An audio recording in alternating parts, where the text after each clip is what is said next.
Welcome to Stuff You Missed in History Class, a production of iHeartRadio.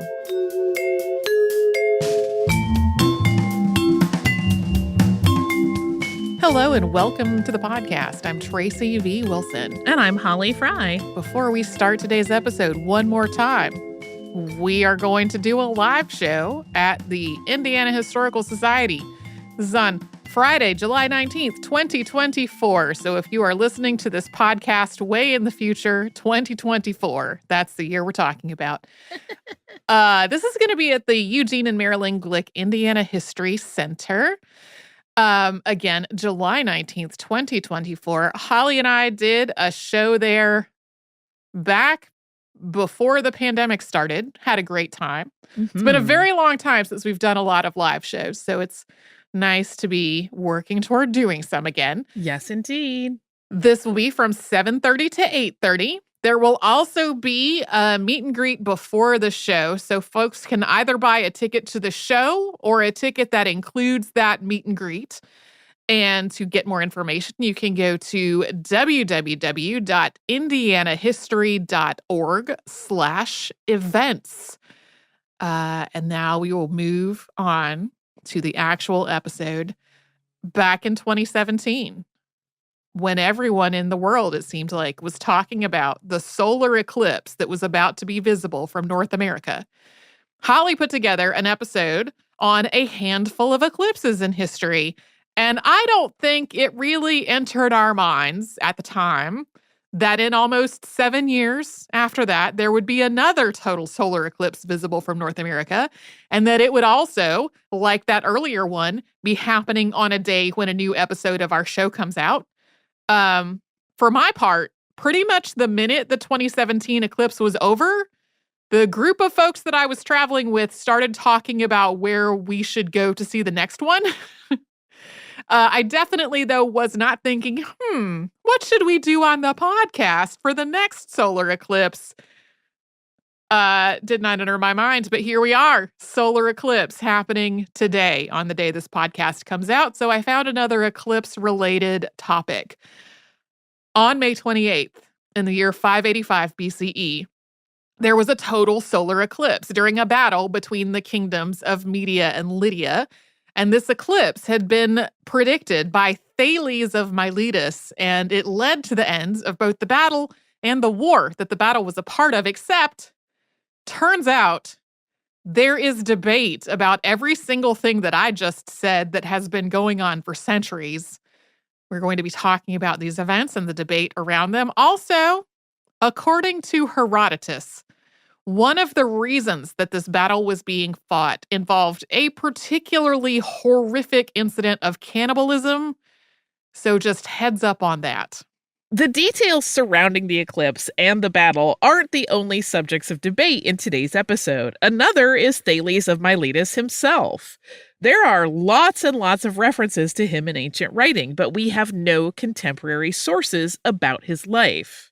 All the references we have on him first appeared in writing much, much later. Let's just start with when he lived. One source on that is Diogenes Laertius, who was born around 180 CE. Just to be clear, that is not the same person as Diogenes the Cynic, who we have covered on the show before. Diogenes the Cynic lived a long time before Diogenes Laertius.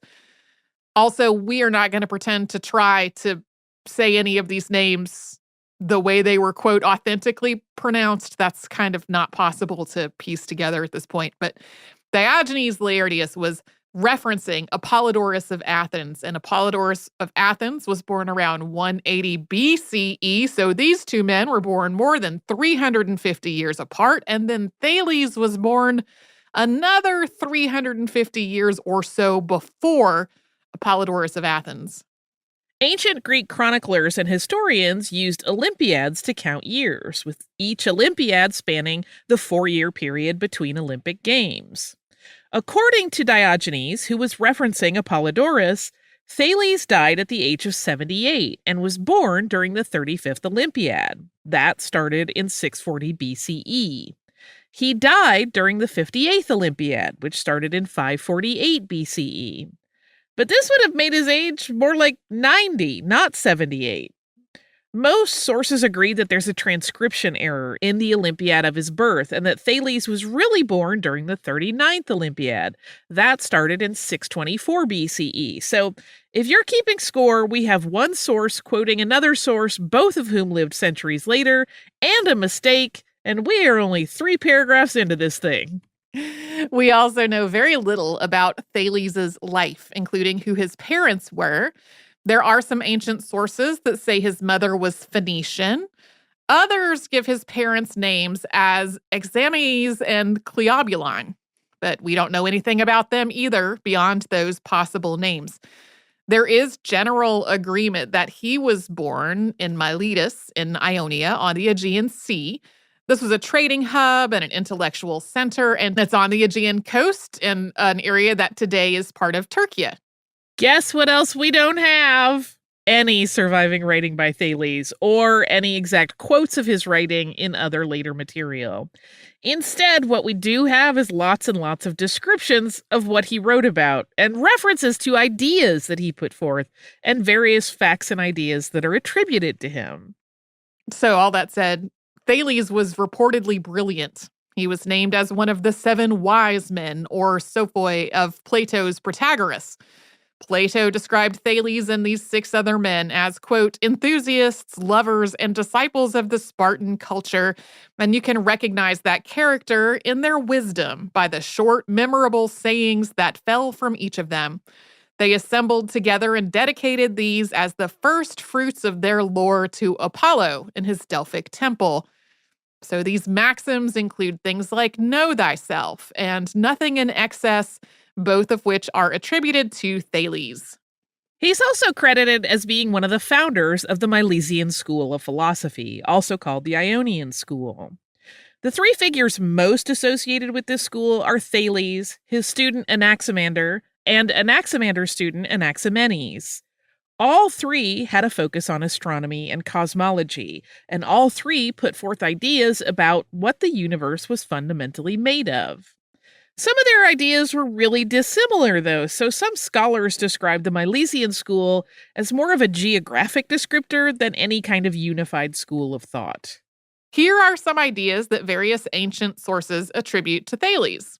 Water, or perhaps fluid, is the fundamental substance that makes up everything in the universe.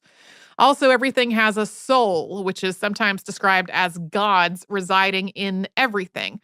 This offered an explanation for magnetism. Lodestones could attract iron because of the souls that were residing within them. According to Aristotle, Thales described the Earth as floating on an infinite sea of water.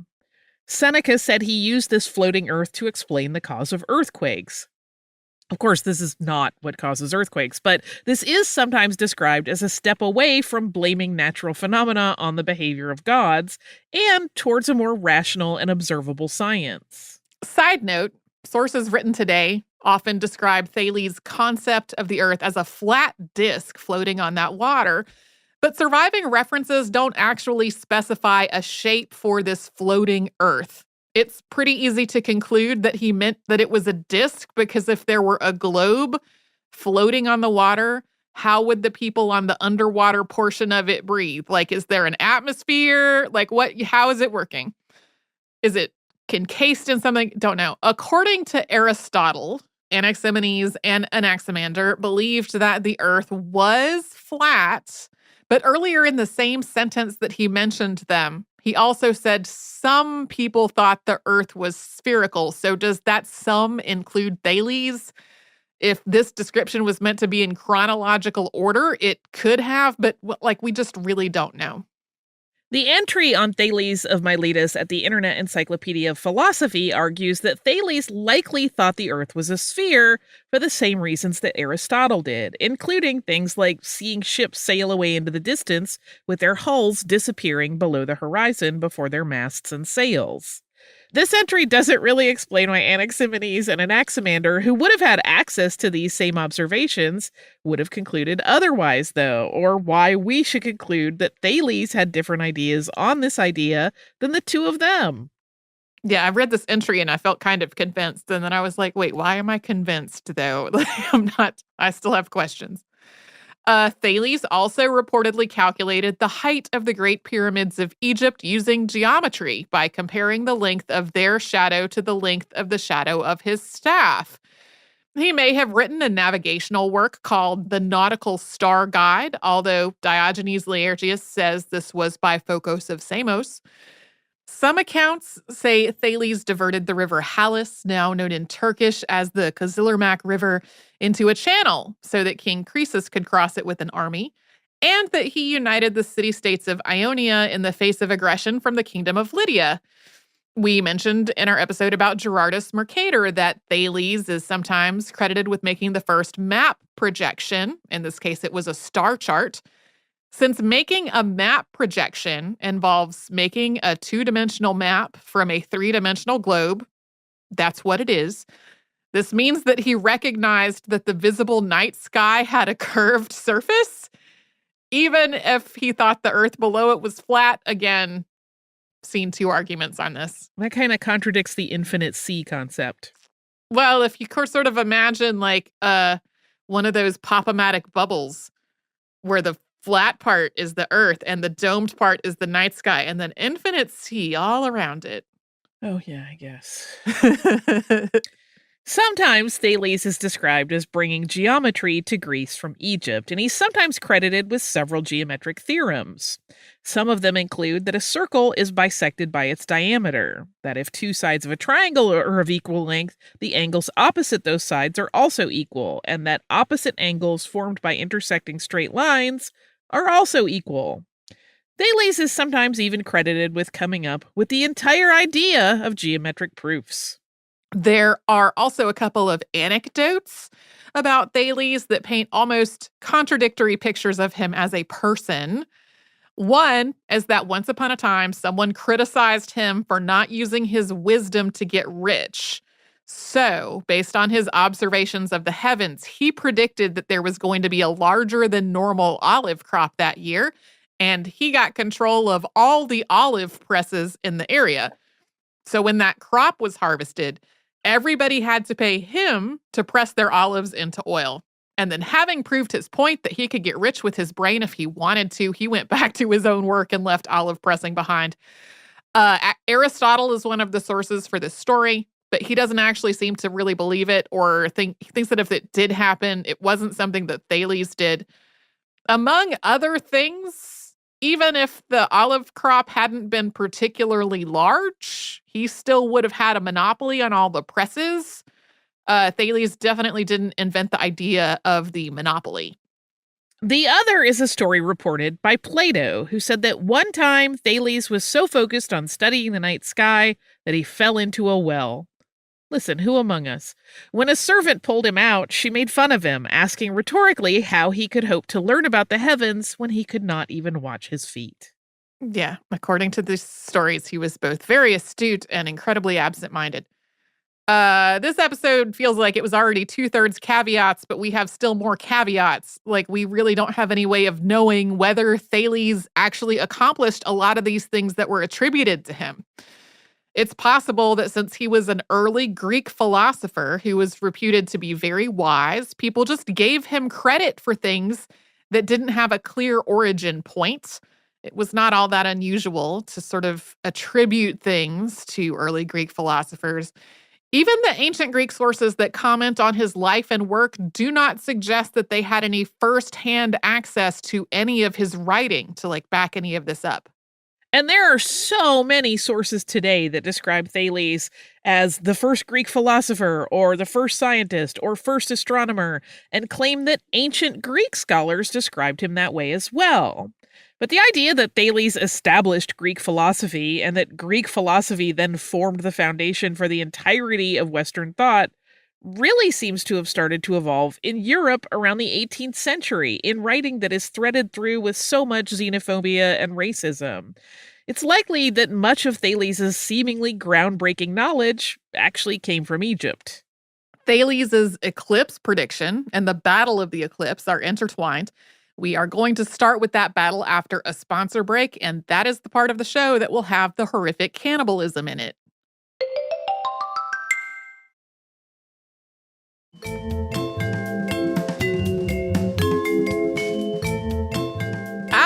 earliest source on the Battle of the Eclipse is by Herodotus, who lived from around 484 BCE to around 430 BCE. So that was more than 100 years after the death of Thales, and a century or so before this battle is believed to have happened. Here is what Herodotus had to say, quote, "There had arisen war between the Lydians and the Medes lasting 5 years, in which years the Medes often discomfited the Lydians, and the Lydians often discomfited the Medes, and among others, they fought also a battle by night. And as they still carried on the war with equally balanced fortune, in the 6th year, a battle took place in which it happened, when the fight had begun, that suddenly the day became night. And this change of the day, Thales the Milesian had foretold to the Ionians, laying down as a limit this very year in which the change took place. The Lydians, however, and the Medes, when they saw that it had become night instead of day, ceased from their fighting, and were much more eager, both of them, that peace should be made between them." So, to contextualize that a bit, Lydia occupied much of what is now Western Turkey, and it was heavily influenced by neighboring Ionia, where Thales was from. The Medes were the people of Media, which occupied what's now northwestern Iran, as well as parts of what's now Azerbaijan and Iraq. It's possible that there was a pretty mundane reason for this war. It had started when Alyattes was king of Lydia and Cyaxares was king of Media. Both were trying to expand their kingdoms and annex the territory that lay between Lydia and Media, which brought the two kingdoms into conflict with each other. But sometimes Herodotus's histories included stories that were really compelling but not necessarily substantiated. We've mentioned that previously on the show, and we've talked about Herodotus, and he offers a way more horrifying and gruesome explanation for this war that was connected to a group of Scythians. Scythians were a nomadic people who migrated from Central Asia to what's now Russia and Ukraine. Eventually, their empire was centered on what's now Crimea. Their history can be tricky to put together because they didn't use writing, and a number of ancient sources that did write about them sometimes conflated them with other nomadic peoples who spoke Iranian languages. Also, a lot of these sources were describing a society that their own people or their allies had been attacked by, which of course influenced how they wrote about these other people. But the Scythians were known for their horsemanship, their archery, and their prowess in combat. Very broadly speaking, when this war took place, the Scythians controlled territory to the northwest of Media and across the Black Sea from Lydia. But more than a century prior, the Scythians had controlled Media, and the Medes had expelled the Scythian Empire from their territory sometime around 600 BCE. But there were still small groups and bands in the area after this point. So according to Herodotus's history, there was a group of Scythians who were feuding with the rest of their people. At first, Cyaxares offered them his protection, and he also sent some boys to the Scythians to be taught their language and to learn archery. But one day the Scythians went hunting, and they came back empty-handed, and Cyaxares, quote, dealt with them very harshly and used insult towards them. According to Herodotus, in response, the Scythians, quote, planned to kill and cut up one of the boys who were being instructed among them, and having dressed his flesh as they had been wont to dress the wild animals, to bear it to Cyaxares and give it to him, pretending that it was game taken in hunting. There are also some later sources that suggest that this boy was one of Cyaxares' own children or some other child who was part of the royal family. Once they had done this, the Scythians fled from Media, and, quote, Cyaxares with the guests who ate at his table tasted of that meat, and the Scythians, having so done, became suppliants for the protection of Alyattes. Cyaxares demanded that Alyattes return the Scythians to him so they could be brought to justice, and Alyattes refused, and that started a war. One in which, according to what we read earlier, the two sides were pretty evenly matched for more than 5 years. Herodotus states that after this battle, in which the day turned into night and the two armies were inspired to lay down their arms, two men helped negotiate a peace. One was Cyansus of Cilia, and one was Libidinus of Babylon. Other sources say that the Babylonian negotiator was actually King Nebuchadnezzar II. This treaty involved a marriage between Alyattes' daughter, Irenaeus, and Cyaxares' son, Astyages. There are some other fragmented writings that suggest that maybe there was also a second marriage between a Median princess and either Alyattes or Alyattes' son, Cretius. We have a whole episode on Cretius, and since this is the second time that he has come up, we will run that as a Saturday classic sometime soon. It's probably not surprising based on how many caveats were involved in our discussion of Thales, but there are various conflicting accounts of this war, besides the conflicting details that we've already mentioned.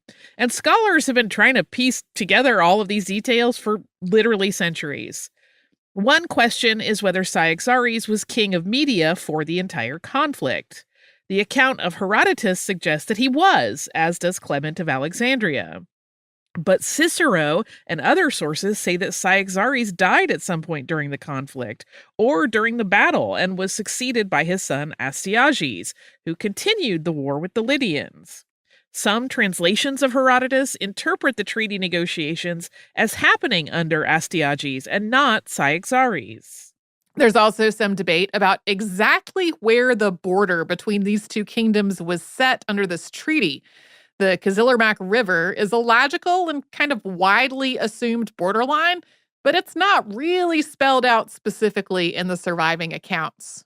But the last big question is when and where the battle happened, which is connected to when and where the eclipse happened. And that ties in to exactly what Thales predicted about the eclipse and how or whether he could have made such a prediction. And we're going to talk more about all of that after a sponsor break.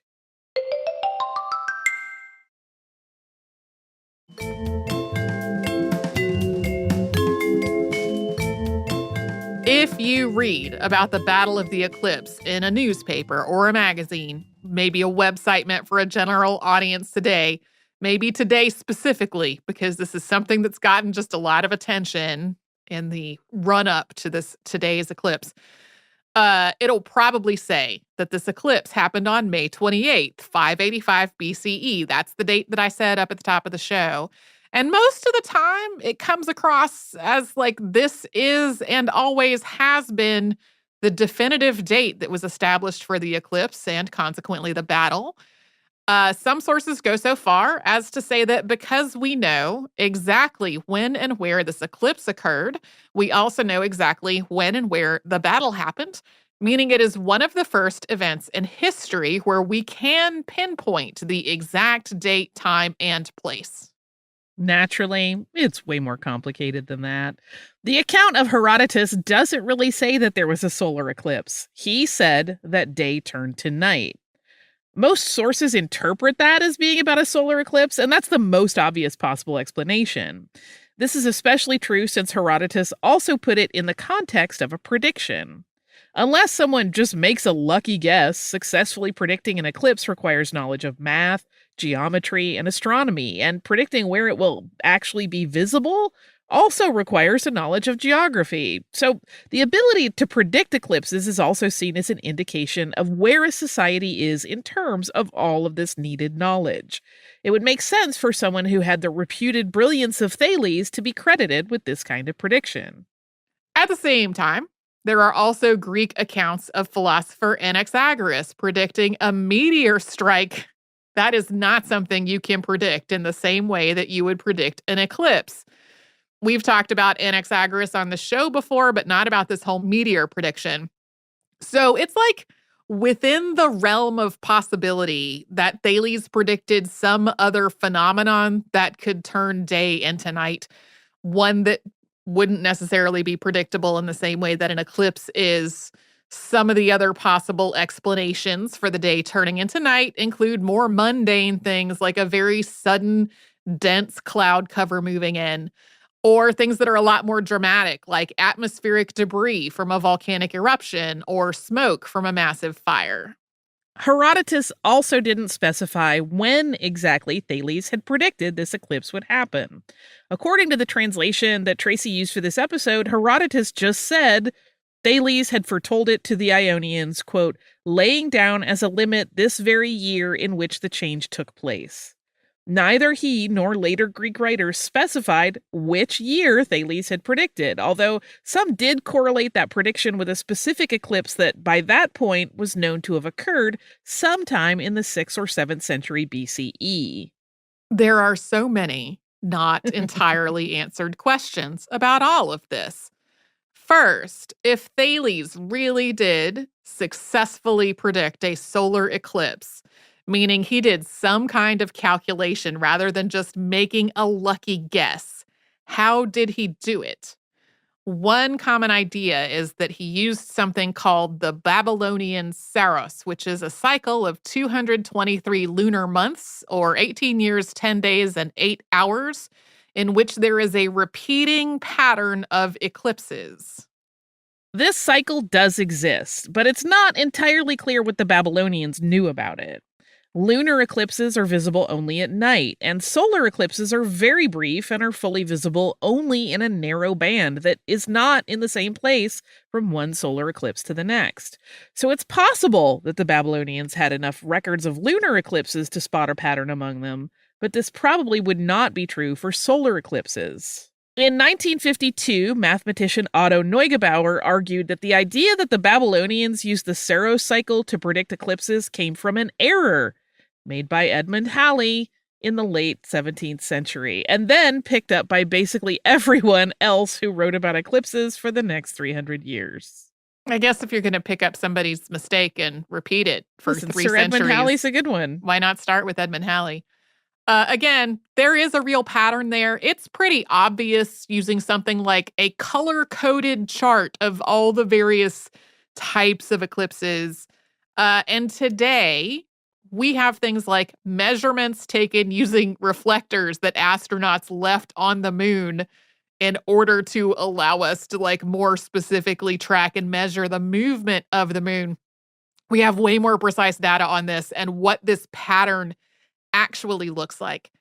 It is just not as clear how much the Babylonians understood about this and whether it could have been enough to allow Thales to use it to make a prediction about a solar eclipse. While there's various other speculation about methods Thales may have used to predict the eclipse, it's possible that it was just a lucky guess. Or it could be that the dramatic intersection between a battle, an eclipse, and the end of a 6-year war seemed like something someone as wise as Thales would have predicted. Some of the sources that were used in this episode conclude that there was no prediction and that this entire story is made up, or that the idea of day turning into night was actually more of a literary trope than an actual description of what was happening in the sky. There are even some arguments that the armies were so preoccupied with fighting that they fought into the night and then decided to lay down their arms when they realized what they had done. This last interpretation, though, doesn't work with translations that also say that night then turned back to day, unless it all took a really long time.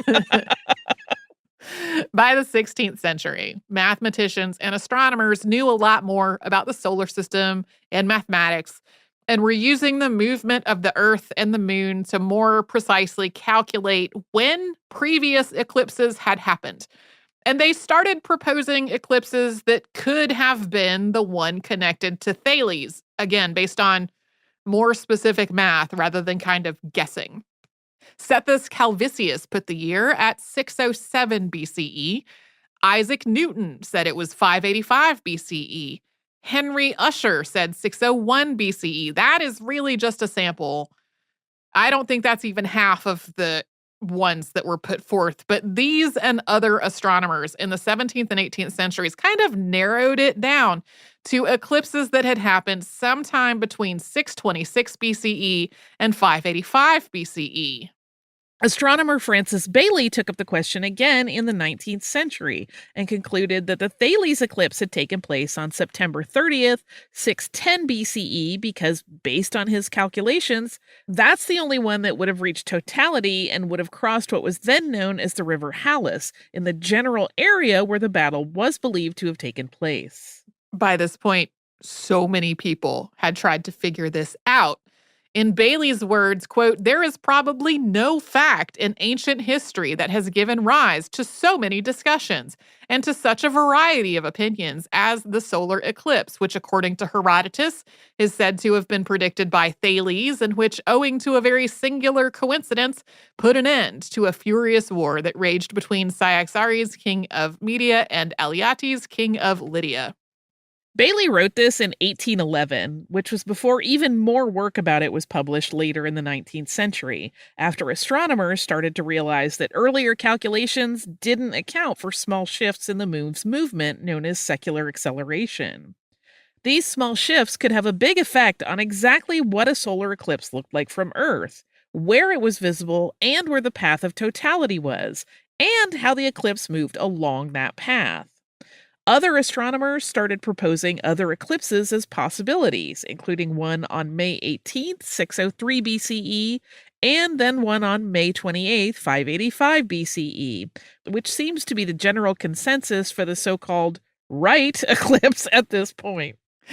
There are still arguments against the 585 BCE eclipse, though. One major argument is when exactly the eclipse would have been total in the area where the battle probably took place. Totality of a solar eclipse does not last for very long. It's, very, very roughly speaking, between 2 and 4 minutes. In this region, the eclipse would have started around 5:30 p.m., so just with the sun starting to be covered. Totality would have started about an hour after that and lasted for a couple of minutes. Then the eclipse would have ended around 7:20 p.m. with the sun no longer blocked by any part of the moon. But then sunset would have started another 10 or 15 minutes after that. Most translations of Herodotus and other accounts describe the day turning into night not long after the battle began. So one argument is that it would have been unusual for a battle to start so late in the day, although Herodotus did also note that these two armies fought at least one battle at night during this war. The other is that two armies in the middle of the battle probably would not have even noticed a solar eclipse that started that close to sunset when the sky was already darkening. Yeah, we'll talk about this more on Friday, but personally, having been in the path of totality in 2017, and also being a person who routinely hikes in the thin, sad light of 4 p.m. in the winter in New England, I disagree with the idea that they would not have noticed an eclipse close to sunset. We'll talk again more about that on Friday.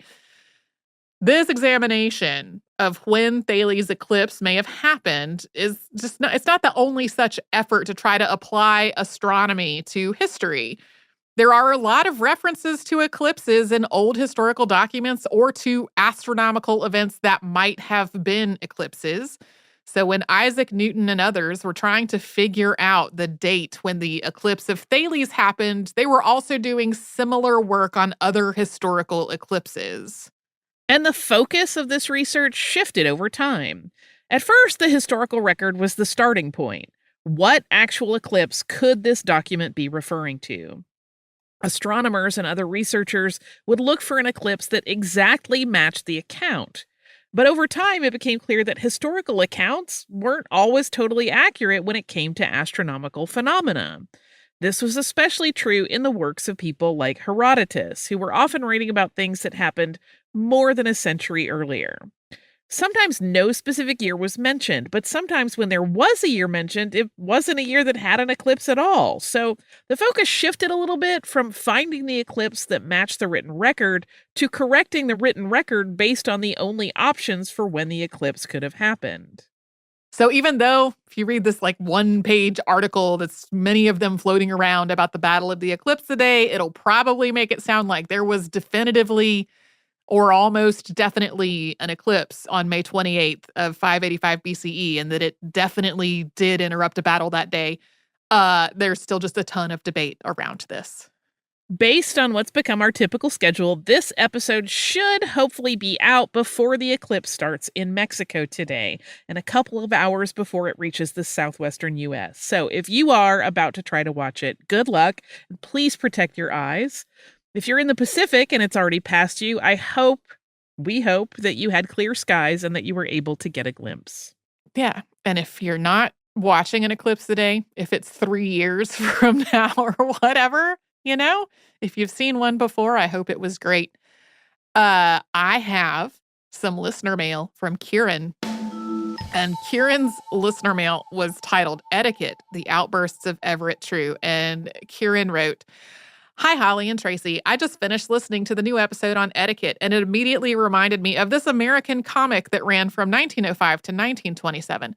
I originally came across it on social media, and forgive me that I haven't researched it as thoroughly as I could have. I'm sure there are some things about it that have not aged well, but I was surprised at some of the comics being more progressive than I would have expected from a white comic creator during this time period.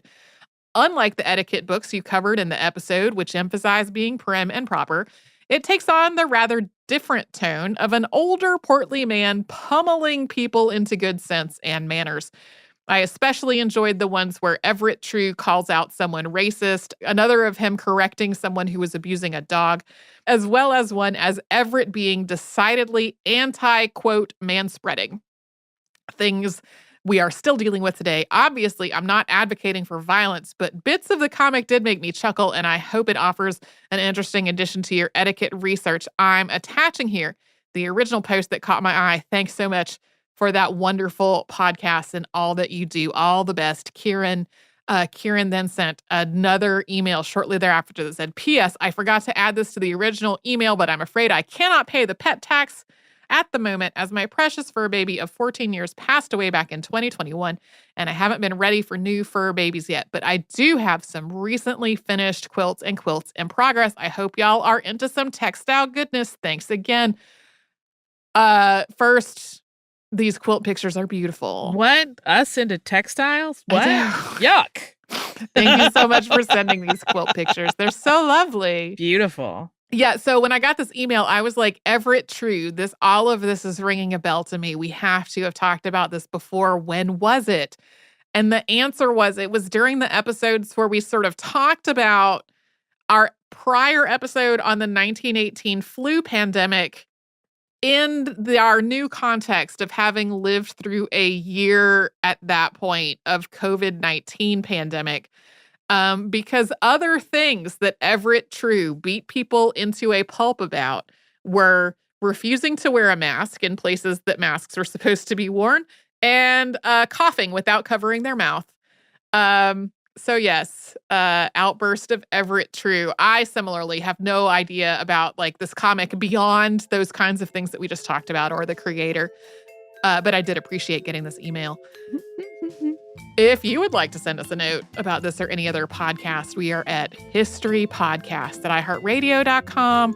Our social media, our username is typically Missed in History. Email is the best way to get us, I will say, for the most part. Yeah. I personally do not look at any of my social media mentions on any platform. So if you try to talk to me there, I'm probably not going to see it. You can subscribe to our show on the iHeartRadio app or anywhere else you like to get your podcasts.